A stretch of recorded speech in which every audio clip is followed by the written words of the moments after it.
tous les soirs, c'est l'heure de répondre à vos questions grâce à ce QR code. Bonsoir ma chère Garance. Bonsoir Gilles. Et comme chaque soir, une question sur les bons gestes pour notre planète. C'est important, on vient de le voir. La voici.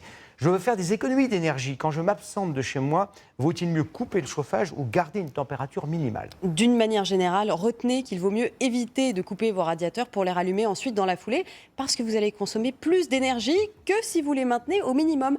La température moyenne à viser, c'est 16 degrés quand vous êtes absent et c'est la même recommandation la nuit quand vous êtes bien au chaud sous votre couette. Autre question, je viens de voir des jumeaux, ou disons des triplés, si vous voulez. J'ai besoin de temps pour m'occuper d'eux. Mon employeur peut-il me refuser le passage à 80%? Et oui, quel que soit votre motif ou le nombre d'enfants, votre employeur n'est jamais obligé de vous accorder un temps partiel.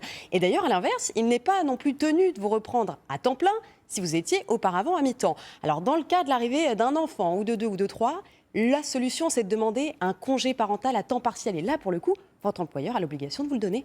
Enfin, cette question, ma banque peut-elle me faire payer des frais quand je retire de l'argent à un distributeur de billets? Tout à fait. Si vous allez chez une banque concurrente, c'est légal et c'est très courant. En général, les banques prennent entre 80 centimes et 1 euro par opération au bout de 3-4 retraits en moyenne. Il faut donc bien lire les conditions de vente. Merci beaucoup, Garance.